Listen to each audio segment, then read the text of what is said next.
Who'd like to go first? Laura.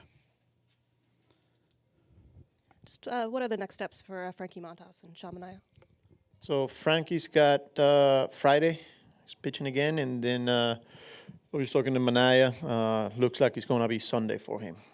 So Frankie, Syracuse, Manaya, we're still deciding where's that going to be, but he's trending towards Sunday for now.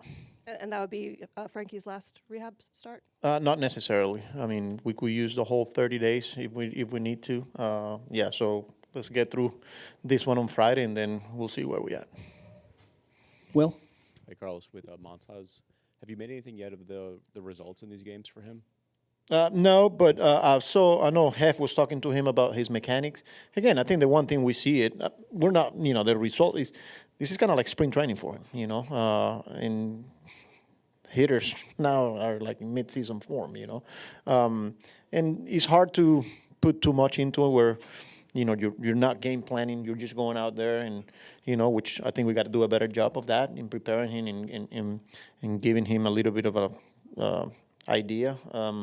But I think just on mechanics, but as far as the results and all that, we're not too concerned right now. And on something you guys utilized Blackburn in that piggyback role, do you foresee that being more of his role for a couple of turns? Not necessarily. I mean, it happened that day. We were staying away from a lot of guys that day, and it happened that we took the lead, and we ran him out there. But if we need to use him for an inning or two, even on high leverage, we will do it. So, yeah, we feel good when he's fully built up, and we can get 75 to 80 pitches there. But if we need to shoot him there for a couple of innings, we will too. Mark? Carlos, it sounds like you're going to get 2 starters back within a couple weeks. You've got 5 guys who are pretty much throwing the ball well. Just have you been talking about what this means for your rotation? Not really, because he usually plays himself out. We still at least two weeks, 2 weeks away from making those decisions. And I'm hoping that by the time we get there, it is going to be a difficult decision. That means everyone's healthy. That means everybody continues to throw the ball well. And I think we have some good problems that we need to solve, but it's too early. Even early discussions have not happened? No, not at all. Abby?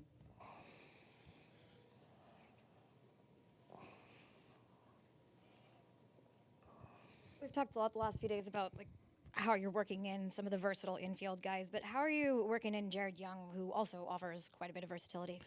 Yeah, when we're facing a righty, we see it today. He's in the lineup. We like, what he brings to the table offensively, off the bench. But there's also some type of versatility there. He's getting ground balls at first, at third. He's getting work in the outfield. He allows me to, make some in-game move when I need to.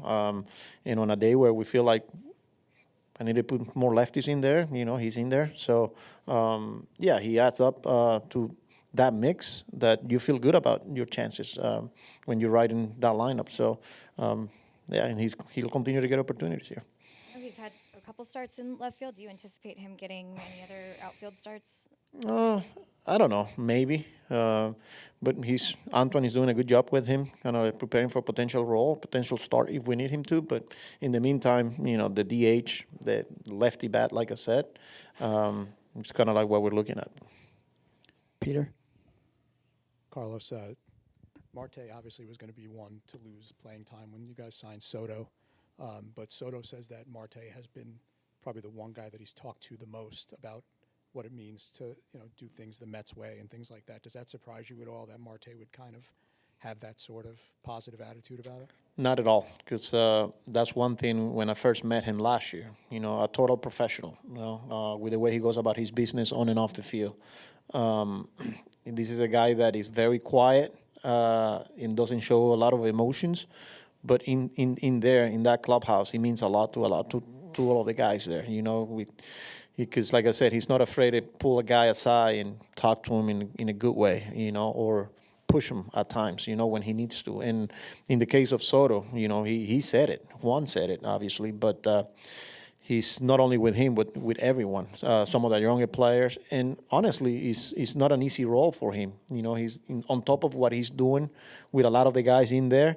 He's got to prepare to to be a player for us. And he's making an adjustment because he went from playing every day now to you facing lefties, coming in the middle of the game and facing a tough lefty out of the bullpen. Not an easy role, but a very important role on a winning team. And he's embraced it, and he's been everything and even more so than what we expected. David? Carlos, as well as you guys played in the second half of last year, and it's tough to know if you're going to be able to continue that into the following year. There's always some turnover. You guys have been able to maintain that, it seems now. Is that to the culture that a lot of the returning guys brought with them coming back, and they've been able to maintain that, you think? Definitely, 100%. You know, a lot of the core guys that were here last year are still pretty much there, right? And they know what it takes to go through 162 regular season and, you know, farther down the road. But understanding that there's going to be adversity, there's going to be challenges, and at the end of the day, you got to find a way to get the job done, you know. And they've done that. They're resilient, they have grit, and like I said, they hold each other accountable. But not surprised because, like I said, a lot of the personalities that were here are still here, and it's a special group. I mean, you've been around the game for a long time, and that doesn't always happen. You need to have guys that are able to uphold those standards in the clubhouse. Yeah, and you know they're good players. You know they got a lot of talent, but the good thing is I just got done talking about Marte. Talk about Lindor, Nim, Pete, Juan fitting in with the guys, and then in the pitching side, you got a Sean Manaea that he's around, Clay Holmes, Peterson. So there's a lot to like about the personalities there. The individuals and how much they push each other. So it doesn't necessarily happen, but when you see it, continue to evolve the way it's happening here, I'm proud of all of them. In the back?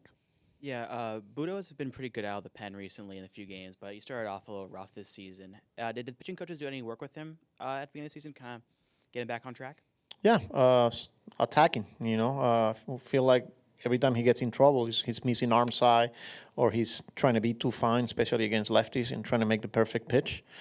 We saw it in Colorado and how he attacked those guys. I think we saw 98 at one point, But he's a valuable piece out of that bullpen, He provides a lot of different things, He can go multiple innings, he can come in with runners on.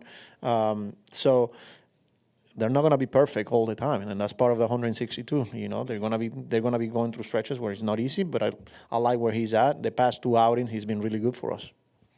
Andrew? What have you thought about the support of the home fans here at Citi Field so far this year, and has that fed into at all the success that you guys have had here at home?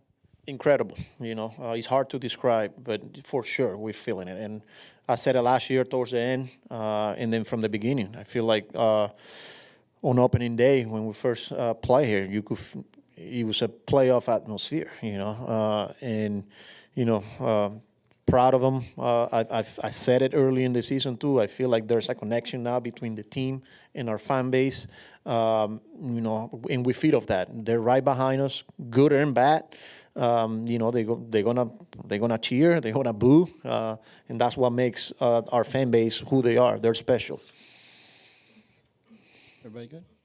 Thank you very much, Carlos.